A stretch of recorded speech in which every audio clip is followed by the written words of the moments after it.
Hi, all. I'm Gloria Colmone, for those that don't know me. Lauren Ventresca and I are co-chairs of the Mars Sussex chapter of NJTESOL and NJBE.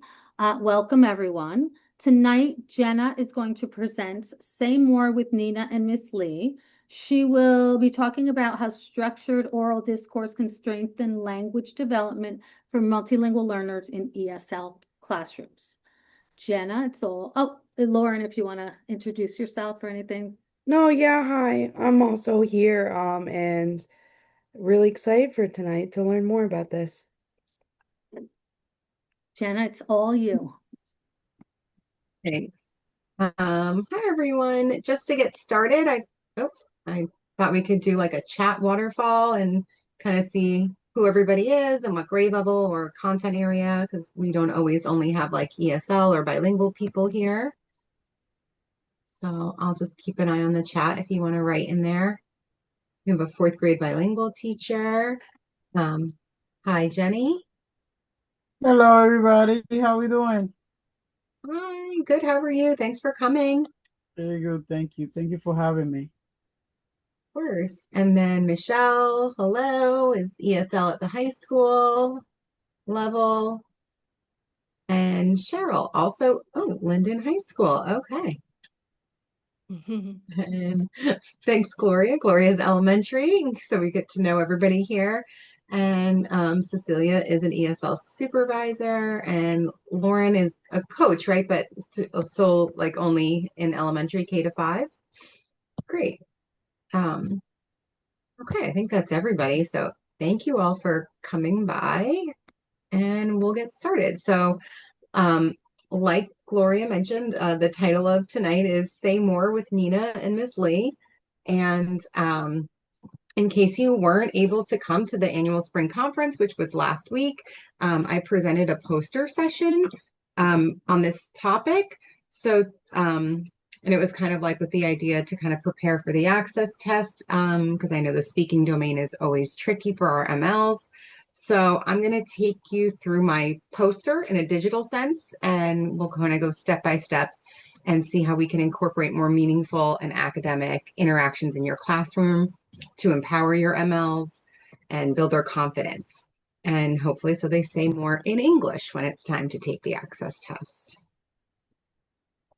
Okay, so just before we get started, I'll also introduce myself. I've been working in public education for 14 years. I've always been an ESL teacher. I'm currently the vice president of NJTESOL-NJBE, and I work in Bridgewater Raritan as a K-12 coach. And just in case you're wondering, we have around 316 MLs.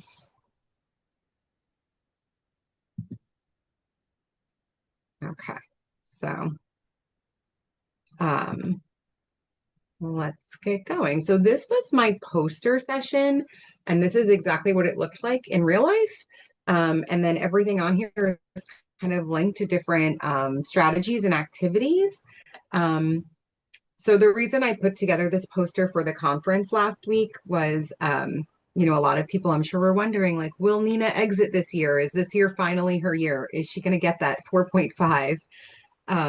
And when will she stop taking all of our students' responses? I think we hear that a lot from our students, that like Nina stole my answer. And then also I often wonder about Miss Lee and like when she's going to retire and things like that. So I thought it would be kind of fun to put together a poster to really address just this one speaking domain. And we'll kind of go step by step on all these different resources on here. So let's just we'll take a look at one thing at a time. So the first thing I did was take a look at the K-12 access test and kind of see like what skills were needed for success. So overall, from K-12, these were the kinds of things that we were seeing when we took a look at like test samples and questions and test prep activities. So our MLs are being asked to identify, retell, restate, cite evidence, summarize, predict, inference. Obviously, they're asked to do the 4 key language uses like explain, argue, narrate, and inform. They're asked to compare, contrast. Or sometimes younger grade levels, it'll say like similarities and differences, or also give like pros and cons or advantages or disadvantages. So considering all of these things, they can be obviously applied in many content areas. But I also just wanted to highlight once again those 4 key language uses, because those are really helpful as part of the WIDA framework to see where they might fit in best in which content areas. So keeping these skills in mind when giving your students structured speaking opportunities in your classroom in different classroom settings would be really helpful. So this was kind of like my overarching, what I was keeping in mind when I was picking different activities and strategies to put on my poster session and share with everyone. So we're just going to pick one area to start with, and I called it building, stretching, and expanding. And I know we do this a lot at younger grade levels across the board, but our MLs, even as they move up through different grade bands and clusters, these kind of graphic organizers can be helpful for building, stretching, and expanding sentences or thoughts. So this is one graphic organizer that's very basic of who, went, when, who, what, when, where, why, how. And it's color coded and it has visual support. And it's just a way to kind of expand and add more details to a sentence, which can also be a speaking activity. And here's like another version of that where there's an image and you're asked like who or what, and then is doing what. So you have like a noun and then like an action, and then this is how we're forming a sentence. These are great like newcomer activities. And yes, these are both like writing, but they can obviously be precursors to then speaking, or vice versa. So speaking in complete sentences, stretched and expanded sentences, adding details will need to be modeled, scaffolded, practiced, enforced, all of those things. So these are just some helpful tools or mini lessons that can be done to kind of help with that. And then to build on that, I also wanted to talk about details. So when doing literally anything in your classrooms and you're looking at a visual, here are some everyday tips and tricks to keep in mind and get your students talking more regularly and adding in more details. These questions and others, you know, you can come up with your own questions that are more specific, will help expand their thoughts and speaking throughout the school year. So, you know, oftentimes if they're looking at a picture, they might be looking at the action in the foreground, but maybe, you know, they can make some inferences based on the weather or the season or the clothes that people are wearing and things like that. So pointing that out throughout the school year about the entire picture and what they see and what guesses and what predictions and what inferences they can make will help them add more details into their speaking, and then will ultimately help them across the board in all content areas as well as the access test.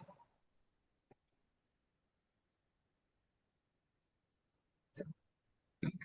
And then another mini lesson to consider would be to then, as far as expanding sentences, would be to practice writing and speaking using conjunctions to connect thoughts, which can once again be modeled and practiced through many speaking activities.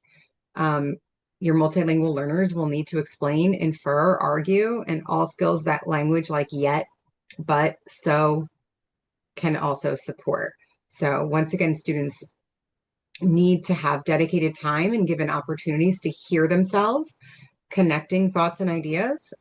Teaching conjunctions is a great way to enhance writing, but don't forget that it's also a great tool to add for a speaking component as well.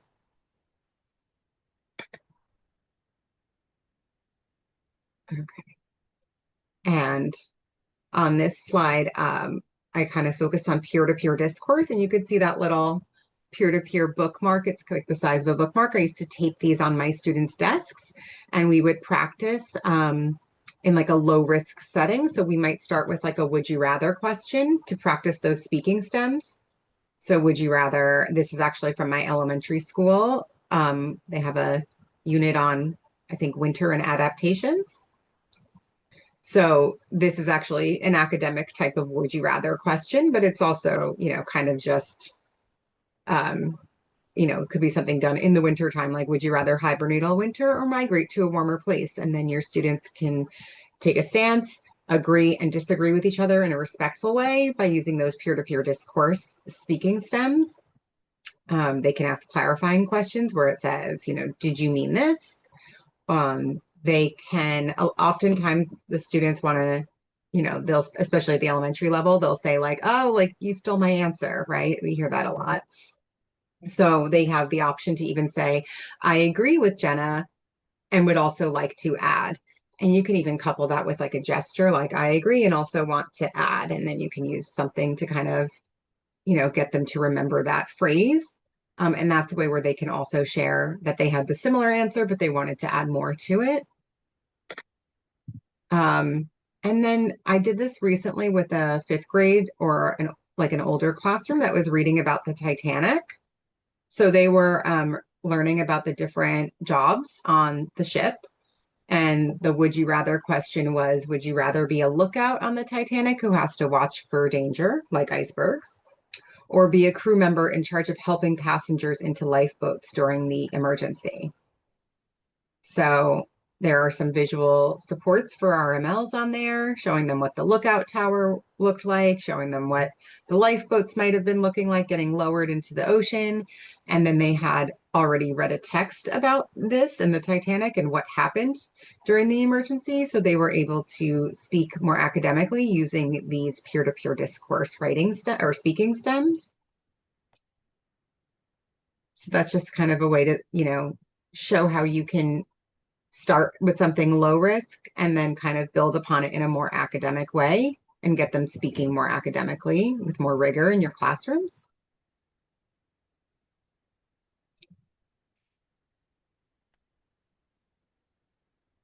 Something else I wanted to share was one of the most basic and common scaffolds that we probably provide for our multilingual learners. We do this a lot with writing. We give them writing stems. So anything that's a writing stem can also be a speaking stem because it's all expressive language. So why not provide language stems? I'll just call it like the whole category, language stems, and frames for speaking too, and hold the students accountable for speaking more formally and more academically. So students are often taught more formally how to write, but maybe not necessarily how to formally and academically speak. So this is just another way to try to make this part of the routine and the procedures in your classroom. And it can be across all content areas and used to support them in any classroom that they go to. So this was just a resource I found for free. And I liked that it was like a whole worksheet, and I believe it's all linked on here. If you're interested, you can have all these resources, I think, on the QR code that I had before at the end. So I think speaking stems can be really powerful as such, same with writing stems, because I've noticed a lot with multilingual learners that I've taught over the years that sometimes just giving the directions and saying, let's get started. Getting started is sometimes the hardest part. So giving them the frame or the starter to know how to begin is very powerful and gives them a lot of confidence. Creating a speaking stem takes little to no time to prepare ahead of time. So it's one of the easiest scaffolds. It's not a heavy lift, but one of the most, I think, effective.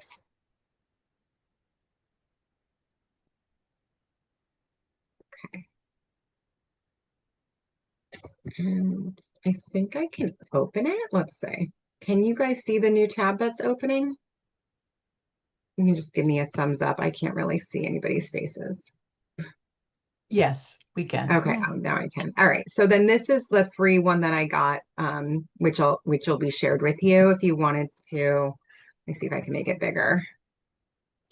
We can like zoom in on it and I can scroll up and down if you wanted to see some of the common, they have sentence frames, but obviously this can all be speaking frames as well. And I liked that they had it leveled, which I thought was nice with some multiple paragraph, longer passages, paraphrasing kind of speaking stems.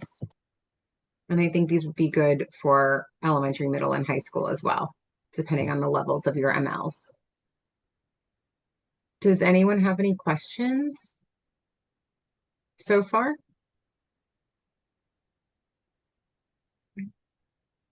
Okay. Any comments so far?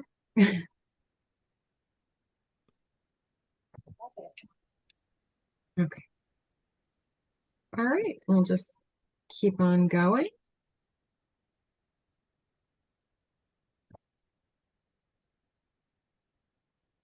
Right. Next is something I recently learned about, I want to say like last year, a chat mat. Has anyone ever used a chat mat? No? Okay. We had the privilege of having Noemi Rodriguez come to my district, and she is a world language consultant. And I am not a world language teacher, but I was invited to attend her session because they have a lot of crossover with ESL education, language acquisition, like they're all about crash in and everything too. So a lot of the same strategies apply to both. And she brought chat mats with her, which I later found out, if you look on like Teacher Pay Teacher, there's a million free chat mats, and this is like a very big thing in the world language education community. So, but I started to make some of my own for newcomer MLs. And then some of my high school teachers started using them like every Friday and every Monday. And if you take a look at this one, it says like, where did you go this weekend? So this could be like a Monday do now. Or she also did a lot of small group instruction in her high school class. So this was one of the like centers kind of, or stations that the students would go to, a speaking one. And then I'll open it up and there's plenty more to choose from, but they also, so that one emphasized the past tense. But there's also, once it opens, there's also ones that are like the future tense, right? Where will you go this weekend? So you can kind of match it up maybe with some things that you're working on in class to practice some specific grammar skills. There's some more on here, like what is your favorite hobby? And then there's a spot for like follow-up questions. So then they can kind of like level up and expand. So it's not necessarily only for newcomers. I think when you follow up with a why, like maybe now you're entering into more proficient students in a way that is a little more meaningful for them. And I want to say there's just a simple one of like, how are you? With some obviously visual support. This one is, what are you wearing today? And it had to do with different seasons. We did this for elementary school. So they would this is something they could be doing all throughout the year to kind of describe based on the weather, what they're wearing today and explain why. So there's a lot more possibilities probably for a chat mat, but I just wanted to share a few with you. What do we think about chat mats? Only for newcomers, maybe, or do you think more proficient students would benefit from that as well? I ask a question first? So do you normally put them up on the board, or do you have the students each have an individual one? How do you? You could do it however works for you. Like if you were having the whole class work on this as like a do now, it could be up on your board and then they turn and talk to their partner, right? The teacher I did it with at our high school happened to, I think, printed out like 5 or 6 or 3 or 4, something like that. And they were doing it like while they were working in other small group stations. So it was like a station and they would just pick a partner from within their group and work together with one at their desks. Oh, okay. Yeah. I think if it becomes part of your routine, maybe, then they can obviously do it more independently. And it really just depends on like your intention. Like, do you want it to be a whole group situation or not? Now, probably in the beginning would need to be a whole group thing just to get everybody on the same page, literally. Yeah, absolutely. And like model it. Yeah, I love it though. It's great. Right. So yeah, there's definitely opportunities to practice different verb tenses, different vocabulary. Like I mentioned before, our elementary school, they have that like winter and adaptations unit. Their whole curriculum throughout the year is thematic. So it's really a great way to like build vocabulary using things like this.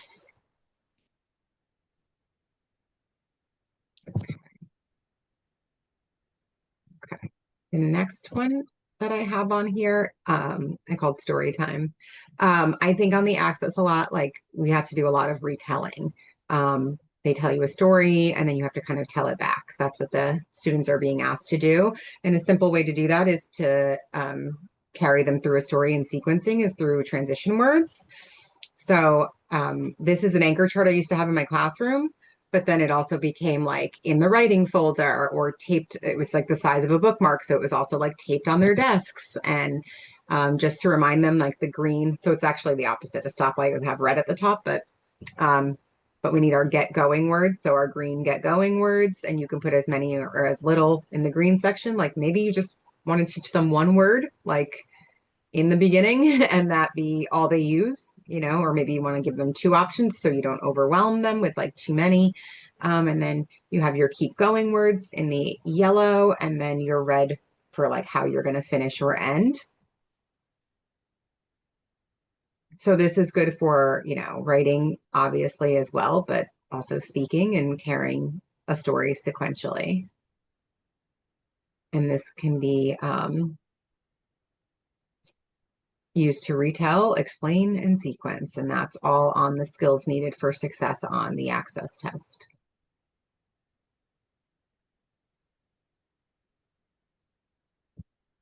And then next I had some considerations, just some things to think about since we're talking about WIDA and the Access test.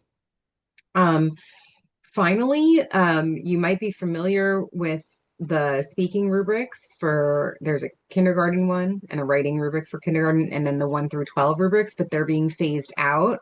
And you might have seen that last May, WIDA released these language charts. They came out in May of 2025, and I went to the WIDA conference last October, and I was able to kind of familiarize myself with them more. If you haven't checked them out, this is kind of what one looks like. I just chose like a random grade cluster because they are clustered now instead of being grades 1 through 12 all on one speaking rubric or one writing rubric. They are now clustered by grade levels, and they are also put together by two modes of communication.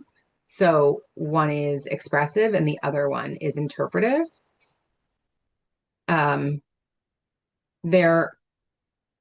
They also focus on, they still have the 6 levels, the proficiency levels across the left. And then over across the top, we have discourse, sentence, and word and phrase, which is pretty similar to what the rubrics had originally.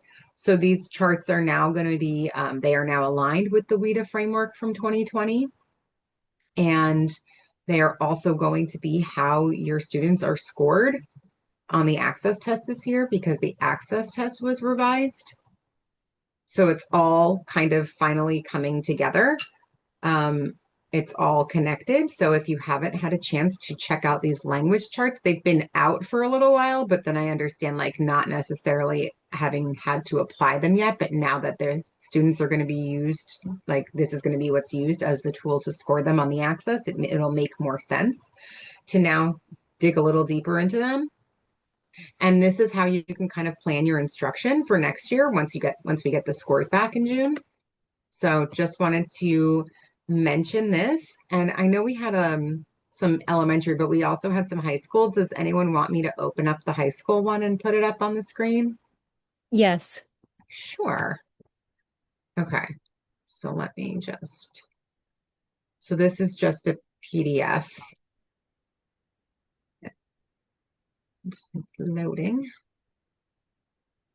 And we will get down to the cluster is 9 to 12 still. So that really hasn't changed. Well, no, that has changed. Sorry. Because the first rubrics were just 1 through 12. Okay, where am I at? Okay, so this is interpretive and this is expressive. That's 6 to 8. Okay, so where is 9 to 12 expressive?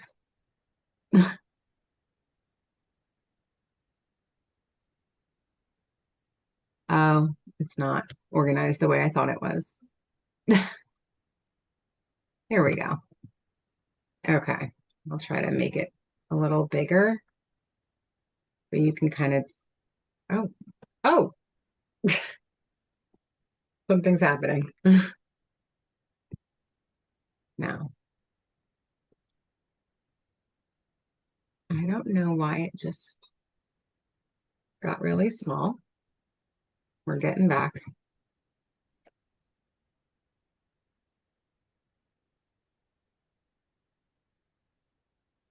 Okay, well, let me see if I can get it to zoom back in. Okay, so this is the 9 to 12 expressive language chart. And every word that's bolded, I believe, is in their glossary to kind of give you their definitions of what they, consider technical language or abstract nouns and all this stuff. Is anything standing out or anything you want to talk about a little further while we're together?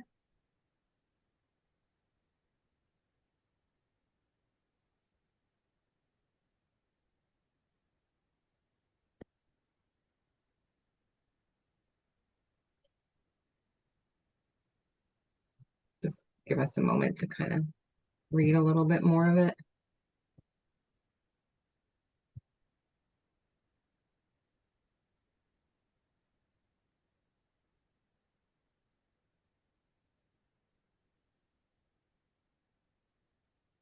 I noticed that comparing this to the previous speaking rubrics and writing rubrics, it seems more detailed and more explicit in what the expectations are. Is it true that our scores may drop a little bit this year because of the new rubrics that they're using to score the students? Yeah, I don't know if it's going to drop, but I think we'll definitely notice a change because it's like everything's getting reset, like the cut scores and everything. It's like the baseline, so you can no longer compare last year's scale scores to this year's scale scores because it's a revised test. It's like we're starting with like no baseline. Mm. And I do know that WIDA was having an event in July to set the cut scores. So even they don't know yet, I guess. They're going to kind of be working that out to see how it all came out. And they're doing like a panel and inviting, I think they invited people to participate. So that's on their website if you wanted to learn more. But yeah, we don't know yet. I feel like I'm seeing across the state. I saw some things not across the state, sorry, across the country. Saw some things in some Facebook groups about it, but it was like younger grades, and they were saying like, oh, we had so many kindergartners who got like a 4, and they were like impressed. So I don't know if it's going to be lower or higher scores, but it might be a little different than what you expect. I don't know. I guess we'll just have to wait and see. Mm-hmm. I think it's June 18th that they come back. Yeah. But either way, on the first page of this, I'll try to scroll up, which I thought was really helpful. Like, finally, we're here. It said tying WIDA access scores to classroom assessment. So it really is supposed to all be like connected now and will help you with your instruction and how you assess your students, because you can also use these language charts as a rubric to assess your students.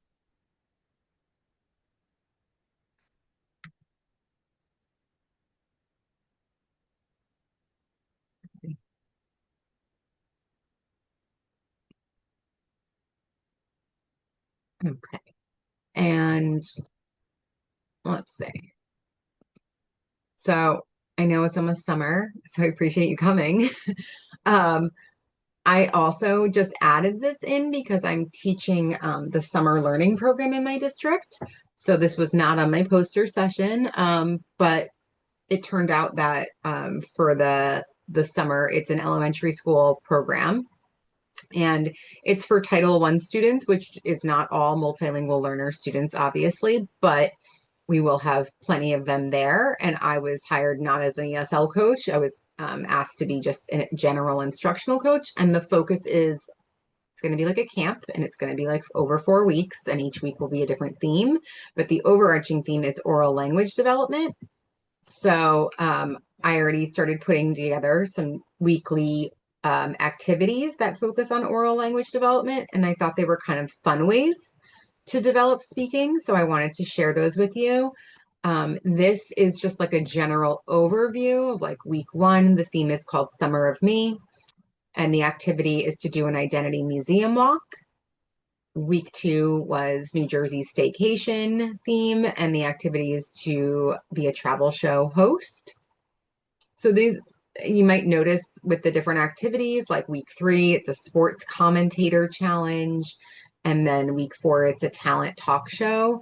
You might notice that these are not like traditional ways that they might be learning to talk in school. It's not necessarily social language either, but it's definitely just like fun, different ways to help oral language development. And I'll just bring them up maybe a little bigger so you can read a little bit more about what each activity is. And because I'm obviously like ESL focused, I put a language objective on there. And because I'm the coach, I'm going to be working with the different classroom teachers, K to 4. Well, the kindergartners are like rising first graders. So it's really like 1 to 5, I think, grades 1 to 5. And I'm going to be working with them on trying to work in these activities throughout the week. So this is something we might do with the whole program. So we're going to be in one building, in one hallway. So instead of doing this inside their classrooms, they can use this museum walk and put it in the hallway and then like visit each other's. And the students are going to create some museum artifacts about themselves. And then they're going to add pictures and images, and then they're going to be asked to explain each artifact to their classmates during the museum walk. So that's just like a fun way to use language and talk about themselves. The activity for week 2 had to do with being a travel show host. So since we are in New Jersey, we are going to create like a travel segment where students can orally persuade classmates to visit their location. And they might be getting assigned a location like the beach or the forest or a historical site or the boardwalk, someplace in New Jersey that they're going to do a little research on. And then they're going to be able to speak about it at the New Jersey Tourism Expo. So they're going to inform and persuade classmates to visit their location using descriptive vocabulary, speaking stems, and visuals. So that's another fun way for them to use language. And it lends itself to a lot of really fun activities, also like leading up to it, or like mini lessons. Like because this one has to do with descriptive language, like we might be doing like an adjective, a lesson on adjectives or things like that. Week 3 was doing the sports commentator challenge, and the person in charge of our summer program, the coordinator, had mentioned like doing rock, paper, scissors challenges or like relays outside, because we also want to make this kind of like fun and like a camp. And I was like, well, now we can do those relays, but now we have students who are the like the commentators doing that kind of activity where they're speaking and they're going to narrate.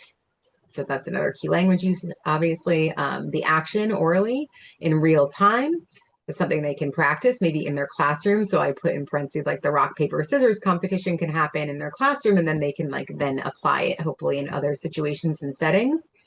And then there's even opportunity here to do like post game or post, whatever interviews. So that's also another fun speaking activity that can come out of this. And the final one was the Mystery Talent Talk Show, in which students are going to participate in a talk show where they interview classmates about creative talents that they have, whether it's like artwork or performance or performing. Students can also present a creation or a performance, and the class can create a summer spotlight showcase where students present to another class. So it's just like a fun way to kind of like bring everybody in the camp together in a fun way, and kind of practice our oral language development as well.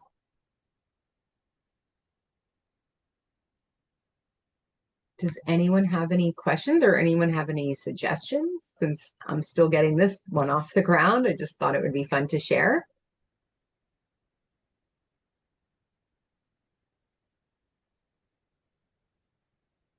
Has anyone done anything like this in their ESL classrooms? Like a sports commentator? That's like a whole thing, right? I don't know if it's going to be hard for MLs, I think, to give like real time, like what's the action that's happening, but it could be done, I think, maybe watching a video and practicing.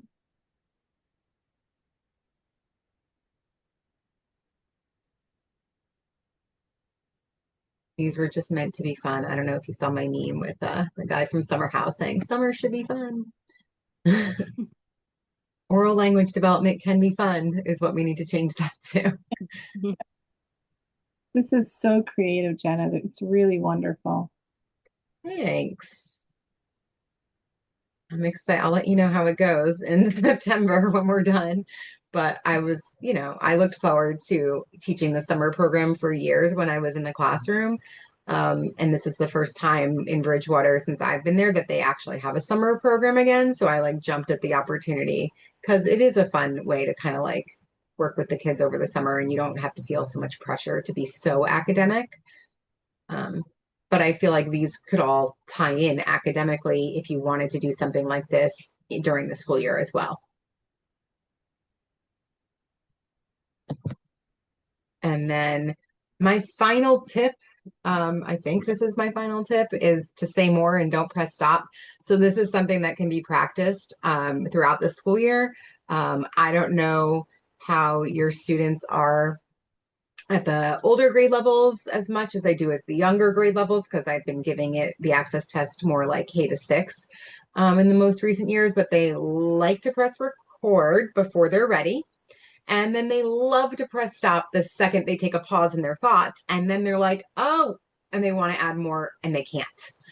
So they only get one chance. If they press stop, then they can't add to it any longer. So just keep that in mind, that needs to be explicitly be taught throughout the year. And I just put some suggestions on here. You can practice recording using Vocaroo. You can also use, I know people use Seesaw for recording, and some creative folks have even used Padlet, where you can share a Padlet with kids, and you can put prompts on there, and then the kids can just write their responses on your Padlet with audio, with speaking. So those are 3 free options for practicing to record themselves. But then, just drilling it in their brain, like, don't press stop, because just let the timer run out, because you might want to say more. Is anyone using any of these 3 options already in their classrooms? Gloria, you're not using these? I see you shaking your head now.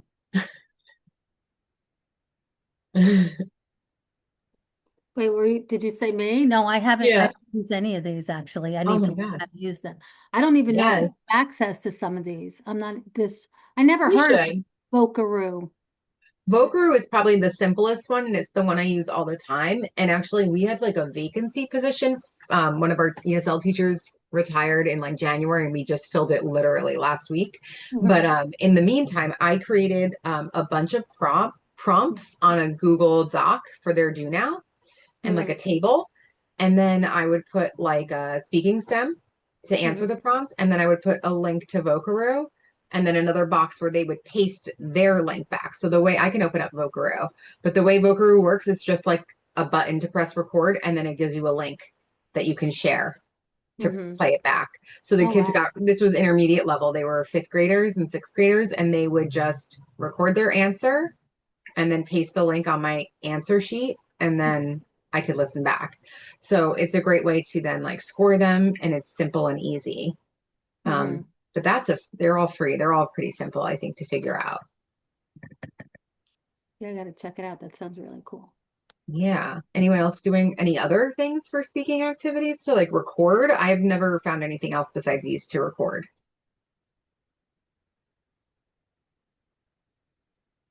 So in my district, we've paid for the online Finish Line for L's from Continental Learning. Oh, great. It's basically like it emulates the access test, so it has the listening, reading, speaking, and writing. So it does have that, but it's something we pay for. These are free, if I'm not mistaken. So that's much Yeah, better. these are all free, but yeah, maybe some districts do pay for. I know we have the World Language Department has some program called Extempore, and then my supervisor did share it with like our 2 high school ESL teachers, gave them a license as well because it has a recording option, but that's also like another paid. And if anyone has Elevation, I just met with them because they're releasing benchmark assessments that you can pay for, and Elevation is expensive, but they are modeling same thing like maybe the Finish Line for L's, like they are modeling it after the access test, and there will be a way to record the speaking assessments on there. But yeah, these are some great free options. Padlet is free. I think you can have like 3 of the Padlets open at one time, but the trick is one Padlet can go on for literally ever. There is no limit. So you could just keep putting a new speaking prompt at the top of your Padlet instead of creating new Padlets every time. Another option with Padlet is you can archive ones and make room for new ones, and then put some in archive. You can just only have 3 live ones at a time. So that's the workaround for Padlet. And I've never really used Seesaw, but I know people love it.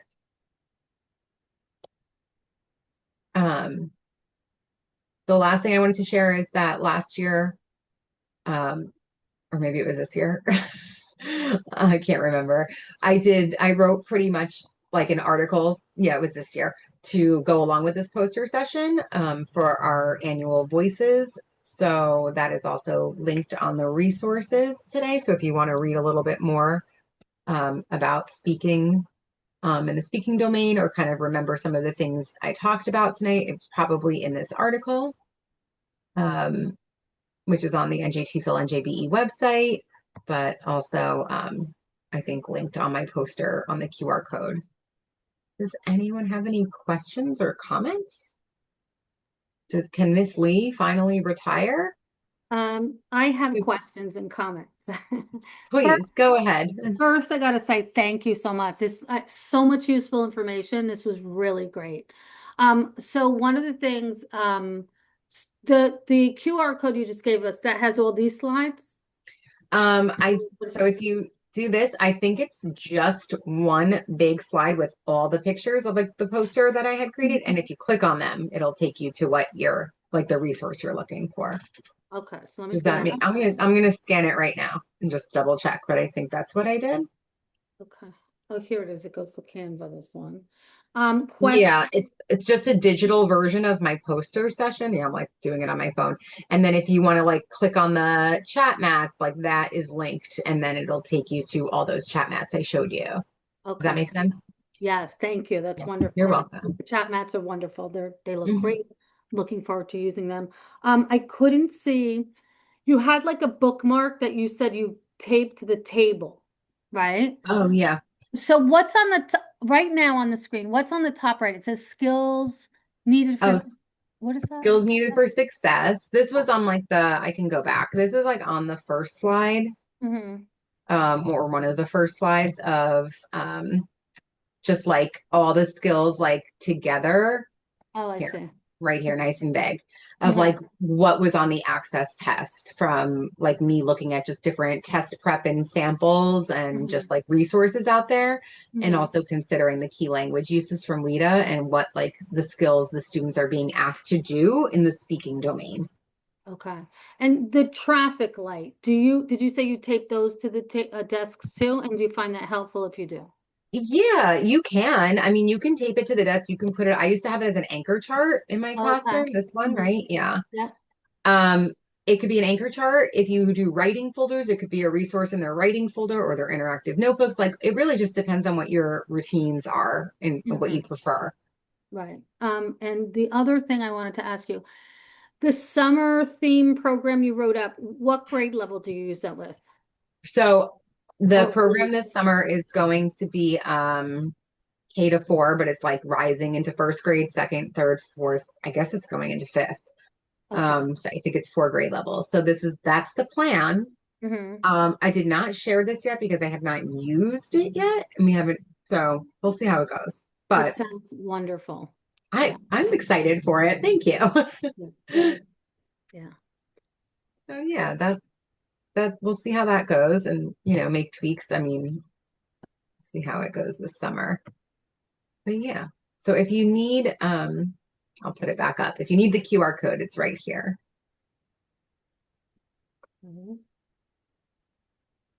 And then if you need to contact me or ask me anything later on, you can look there. Pretty much everything is linked on that poster, I think.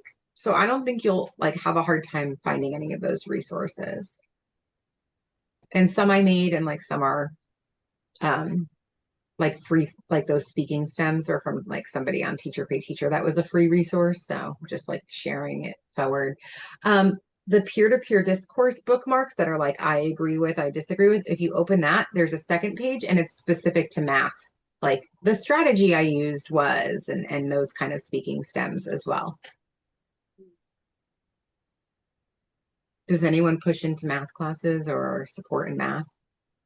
Yeah, that's the bane of my existence. Michelle, I see you nodding. I have the hardest time in math. Ironically, I love math, but it is discouraging to see the gaps that the kids have. Well, yes, I love math too, actually. That's not the issue. The issue is, yes, I think their MLs that we're getting are having bigger and bigger interrupted learning, and it's very apparent in math. Oh yeah. Especially high school math. Oh yeah. I a junior today say, Miss Lynn, plus 10 minus 10, that's 9, right? And I said, no. Plus 10 minus, is it 20, that's right, it's 20. I'm like, no. Oh, God. Yeah. Yeah, no. But the teacher and I, have been working hard to help them. That's good. Their integer skills. Any other questions? Okay. No, thank you very much. This is my first meeting with you guys. It's very interesting. So I guess my next step is to invite more of my colleagues because this is so needy. As my church just mentioned, the gap getting wider and wider. And I was in a meeting, I want to say Tuesday, and the language art director was there, the math director, everybody was there, but the ESL director. So we try to figure out how the scores are going down so deep and so quick. Yeah. And I don't, nobody want to address the elephant in the room. There's not language acquisition like it used to be when you and I started this profession. You see, we used to partner. I used to partner with the homeroom, the classroom, the math teachers, and we will literally develop our lessons around their lessons. And now at something, it's like they come into you and they cannot do math. Michelle testified to this because they don't know, they don't have the language. They can't even read the problem because we need to walk away for those 4 functions. It's not just adding, subtracting, multiplying, division. There's a lot of more to math than just those 4 functions. And I think I invited another colleagues. I'm surprised she didn't make it because most of the time, every time I invited her, she come in. But I said to her, we need to figure out something. I mean, it's right now, I'm not saying that anybody else doing it, so I'm going to put it on me. It feels like sometimes I'm not doing enough because they're not producing. They're not producing. I don't want them to have conversational language. I want them to have academic language. So When is our next meeting? So I know I can bring the other one in, or even go to a room and stay there with her to do it together, because I'm on a mission. This cannot continue. I feel that some doing a disservice to them, and it's not fair. That's why, and I don't know if you can tell, but I'm coming out of I just graduated with this fellowship, just equity and social, and it's like, no, no, something need to be done. And now it got to start with me, and then I'm going to bring a friend. So when is our next meeting? Gloria and Lauren, do you have another meeting set for yet or not yet? No, we don't have anything scheduled yet, but we're thinking September. Over the summer, we're gonna talk about the dates and hopefully, possibly plan throughout the whole school year, get the dates on the calendar so we can get them out to everybody. I Yeah. appreciate And that. Jenny, are you on the NJTESOL-NJBE hot list? Like, how No. did you hear about tonight? How did you hear about it? How did I hear about it? I guess when I went to the conference, I put my name on the list. Oh, okay. Yeah, I think that's the way it went. Well, we also are, I don't know if you're on social media, but we post everything because this is the Morris Sussex County chapter, but we have the Passaic County chapter is very active, and everybody is pretty much doing virtual stuff now. So you can log in no matter where you live and kind of catch a really good session. Okay. And I just want to add also that we have a lot of professional development on our YouTube channel. So this is being recorded. Okay. And what I'll do, Jenny, is I have your email and I'll send you the link to our YouTube page. I appreciate that. And Yes. as a coach in my district, because it sounds like you want to get like everyone kind of a little bit more invested, right? I have a Google Classroom where I post like resources. So it could be like I'm posting this transition anchor chart, but it also could be there's a free webinar next week that you might want to attend. And here's the link. So that might be an easy way to reach people in your building or in your district too, to share and then maybe next year you can ask your district to bring some of them to the conference. Yeah, we were able, I don't know if that was the best way, but I was able to, I think it was either 3 or 5 of us, but we did not came out together. So that will be the next question for next year in our district, because it was so much that we could learn, bring, take, but then everybody was like either one day, half a day, maybe one came on a Tuesday, the other one came on a Thursday, and I called for a quick meeting so we can debrief, and everybody was like everywhere but we need to be, but it's okay. Yeah, It started with me, so I make a It would be great. decision. Yeah. Yeah, it'd be great to debrief and kind of see oh, what did you learn on Tuesday? Because And you know what? I have an idea just come up. So what I'm going to do is I'm going to develop this document and share. This is what I learned over the weekend. Do you mind last week? Do you mind to share what you learned? Is any resources that you have that we can both use? That's okay. It's going to start with me. So I'm going to do it. I'm going to make it happen. Thank you so much. You'll get the recording. You could send the recording too. Yeah. Okay. Thank you. I appreciate you, ladies. Have a great day. Whatever's left on it, and enjoy your weekend. We have a field day tomorrow, so pray for me.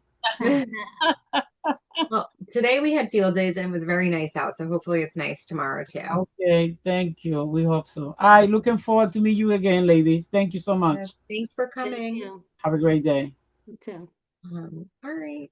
Cheryl, right? Do you have any questions or anything you need before you head out? Actually, she left before you guys. Do you have the link for the professional development certificate? I do not. No, not you. I meant Lauren or Gloria. Well, I do. I don't have it easily accessible. Lauren, do you? No, I can get it though. No, I was going to You can say, post if it. anyone, I emailed everyone who's here. So if you want the link, just email me and I'll send it to you. So that's the executive director email that I sent the link out earlier today. Okay. So yeah, get those PD certificates. I think if you get them now, they count for next year, right? Because everyone's probably already done with their summatives and stuff. Yeah. All right, I'm going to stop the recording. Okay.